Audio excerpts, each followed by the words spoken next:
Hijack. Season 2, Episode 3. Recap and review. Episode 3 of Hijack Season 2 starts with the aftermath of the explosion on the subway. The station manager is still alive, but in a rough way, while thick, black smoke curls into the air from the station entrance. Sam makes it back to the train and tells Otto to trust him.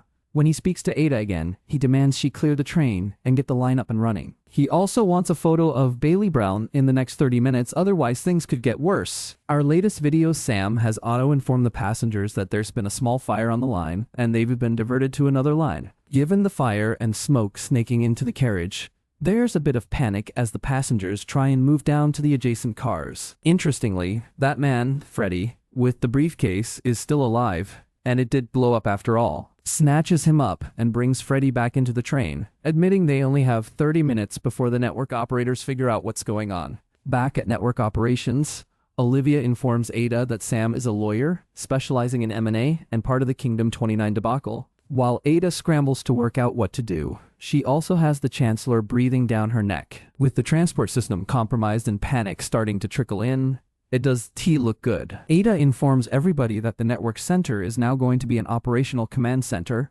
and only the active personnel working on this will be allowed in. Those remaining isolate the route so they can keep an eye on Sam. This is a significant day too, because Sam's son, Kai, was killed in a car accident a year ago to this very day. Sam thinks Bailey Brown killed Kai, meaning he either wants justice or revenge. Sam has spent months tracking Bailey Brown, and has seen reports of him arriving at the port in Hamburg. This has convinced him that Bailey Brown is now in Germany.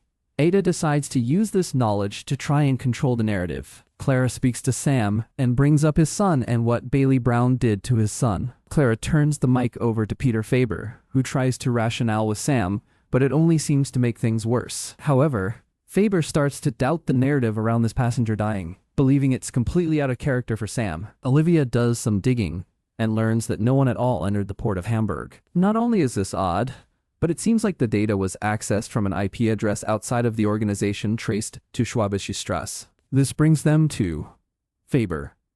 Faber deleted the records. Bailey Brown is in the country after all, but he's being held by intelligence services at a safe house. In the aftermath of this, Faber contacts Lang and tells him to lock everything down and figure out who leaked the info. The passengers on board the subway are similarly starting to grow suspicious. They see the story about the terror attack on the news and wonder whether they might be part of the situation unfolding. Through all of this, Detective Beck continues his search, eventually informing Ada that he's found a burner phone in the bomb maker's apartment. The last number called was Sam Nelson's. While the briefcase may be a hoax, it does seem increasingly likely that there is a bomb somewhere else. Back to Sam for now. He receives his photo of Bailey Brown, just in time for the authorities to send the robot down to the smoke-choked station to see the briefcase just as it is. The actual explosion was simply the electronics being frazzled. When they realized this could be a hoax, they set to work trying to storm the train. At this point, the veil is finally lifted, and we see what's really going on. Sam is actually being blackmailed, with his wife's life hanging in the balance. The reason he wants John Bailey Brown is because he's being forced to do all of this by an unknown assassin. After sending them a picture of Bailey Brown, these assassins then instruct him to get Bailey Brown on board the same train with him. This is far from over, which makes sense given we're only on episode 3.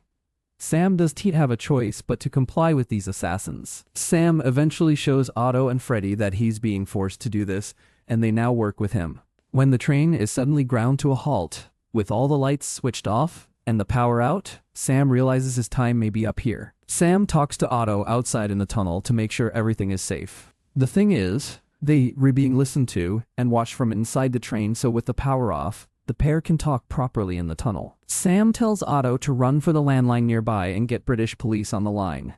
He wants them to be informed that Marcia is in danger. If Marcia can be taken to safety, then they should be okay, and Sam can work to evacuate the train and navigate this situation peacefully. However, Sam's plan goes out the window when he realizes the train has been rigged with explosives. Otto panics, and Sam tries to calm him down, while Freddy grabs the intercom and looks set to call for help. Only, someone jumps him and kills the guy before he can. When Sam finds Freddy's body, he's beside himself with grief, apologizes, and tries to work out a proper solution. Unfortunately, May Tan notices the body and screams. Sam encourages her to go back to her seat, But this whole situation is starting to spiral out of control. Marsha, meanwhile, learns that there's a black SUV down the road staking out her house and heads over